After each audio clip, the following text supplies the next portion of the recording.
Ladies and gentlemen, hello and welcome to the channel. I'm Stylosa. So, we've got a potential Overwatch Fortnite collaboration inside Fortnite. It is possible that we might see Hanzo in the game in some form.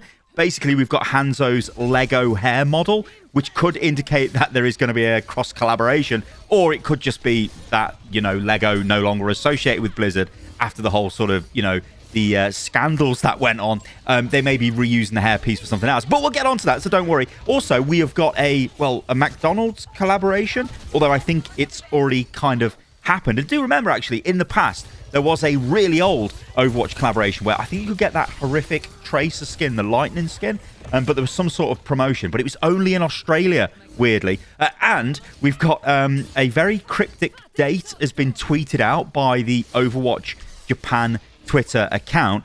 We've got Vendetta getting buffed, and also I think we need to talk about Bastion and win rates because things are getting actually ridiculous.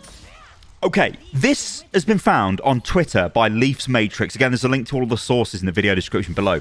This is the hair model for Hanzo has been uploaded into Fortnite. Now, apparently, this has happened before. It was put into the game, then it was removed for some reason. Now, this isn't a generic asset. It is literally the hairstyle for the Lego Hanzo model. So this got people thinking, could this potentially be a sort of Lego Overwatch Fortnite cross collaboration? Or could it just be a Lego collaboration in Fortnite, but then you sort of got random game characters and Hanzo is one from Overwatch, possibly?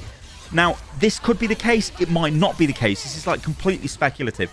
I don't think Overwatch is big enough for a Fortnite collaboration inside Fortnite. I'd be very surprised if that happens, but it might happen. I don't know. I think what's more than likely here is this has just been added as a batch of textures, a batch of 3D models, I guess they're not textures, for Lego related stuff, and this is just in them. Again, I'm going to be very surprised if this is an Overwatch collaboration inside Fortnite, but it might be. Who knows? They keep teasing that there's going to be big changes coming next year.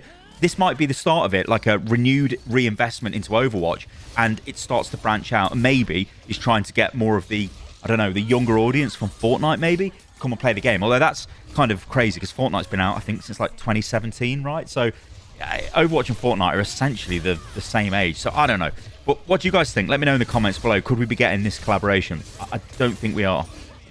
So look at this. This is, again, over on Twitter. This is from the official McDonald's account. Now, it must be said, during the Game Awards, they were tweeting loads of stuff with loads of different games. The same format. It was a famous game, a famous character from that game, and what their order is at McDonald's. You can see Tracer has got 1 sausage McMuffin, 3 hash browns, which, to be fair, I would order this. A hot tea, yeah, but then 40 apple slices. I don't think I'd order that, but whatever. I'm not entirely sure what that reference is. It's gone over my head. But I think this is it. This is the collaboration. There is no other collaboration. And in fact, I don't even think it is a collaboration. I think they were just tweeting out for social engagement because, I mean, yeah, there's no hashtag ad or anything like that. I don't think this is a collaboration.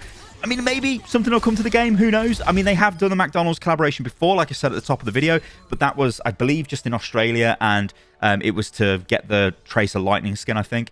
But yeah, maybe they could do it again. But regional McDonald's partnerships are probably a little bit different than a global McDonald's partnership. But yeah, interesting, though, that Overwatch is still relevant enough for them to be speaking about it, isn't it?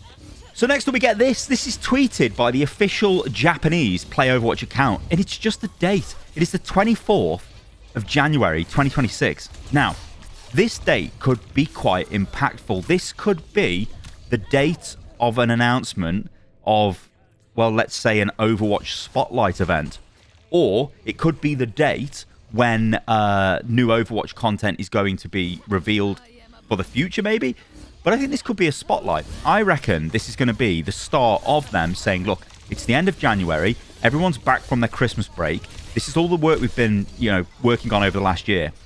And this is what we're going to do going forward. Now, normally this coincides with a content creator event. So if it has, I mean, again, I don't know, if it is, I'm not invited to any of that anymore. But if it is, then you probably will start seeing content creators and streamers talking about that kind of stuff on their social media leading up to this event. Or maybe going oh, hey, I can't stream this week or on that date because of a reason. That generally means they're at an event somewhere. So these dates might line up. But yeah, I think this is quite a good shout for this being maybe the date that stuff is going to come out for the game. Seems a bit weird though, doesn't it? Just tweeting a date out because this is nowhere else. I mean, it might also be like a regional collaboration as well. I kind of in the back of my head, I think I've seen something to do with maybe some sort of clothing brand.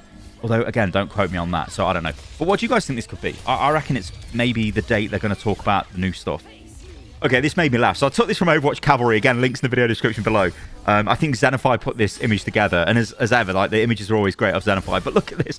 So they've changed this Ramattra skin because they said it looked too much like a penis on the left. So they've changed it to the right. I don't know, it just made me laugh. All right, then, these are the Vendetta changes. Now, Vendetta has been out for like 2 days, and they've already come in with a bunch of hot fixes, they're calling them. But they're basically buffs here to Vendetta. This is really, like, mental to me. Because I didn't think she was too bad. She did feel a little bit janky, and they are fixing some of those issues. But, I mean, as you'll see in a moment, she has a very, very good win rate. I don't know whether she's totally OP, but anyway, these are the changes. So, the Palatine Fang, which is a sword. Overhead swing recovery can now be interrupted by warding stance, so that's going to make it much smoother. Fixed a bug with launching enemies downwards with the overhead not working consistently against flying targets. Again, that's nice. Whirlwind Dash, Raging Storm perk, recovery time reduced from 0.4 to 0.25 seconds. That's like a big buff. Projected Edge, recovery time for Whirlwind Dash and Soaring Slice reduced from 0.35 to 0.2 seconds. And Soaring Slice, recovery time reduced from 0.25 to 0.1 seconds, and weapon throw range has been increased from 14 to 15 meters. Remember, they nerfed that down. I think that was at 16. Again, don't quote me on that. But it was higher, I believe, in the test phase, and then they knocked it down 2 meters, I think. But anyway, like, that is going to make her way smoother to play. She's going to feel a lot better, and I think she's just going to be better. Also, we've got bug fixes here. So Winter Wonderland challenges are now apparently all working as intended, and they fixed a bug with Diva's perk, extended boosters, which was preventing the damage increase from being applied. So what do you guys think about her? But I kind of want to just show you this.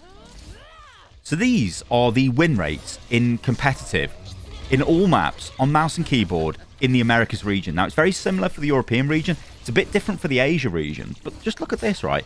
Bastion, pick rate, this is Grandmaster and above, basically the highest tier, right? So Bastion's got an 11.1% pick rate, and he's got a 59% win rate. Now, well, I'll explain that. That's because he was buffed. So in recon mode, his fire rate has been increased from 5 to 6 shots per second, which effectively makes him better than Soldier 76. So you've got a better Soldier 76 because he's Bastion. Yeah. Anyway, Vendetta also has got a 54.5% win rate with a massive high pick rate of 23%. Now, again, maybe you can't read too much into just looking at raw pick rates. And again, this isn't across the whole ladder. The only reason I'm looking at the higher level here, or the higher tiers of competitive, is it generally filters down, or idiots like me, and maybe you, but let's just say me, watch this kind of stuff and go, oh, okay, these heroes are winning all the time, I'm just going to pick them. Of course, if I went below Ash, you've got heroes like Symmetra and stuff who've been there for a long time.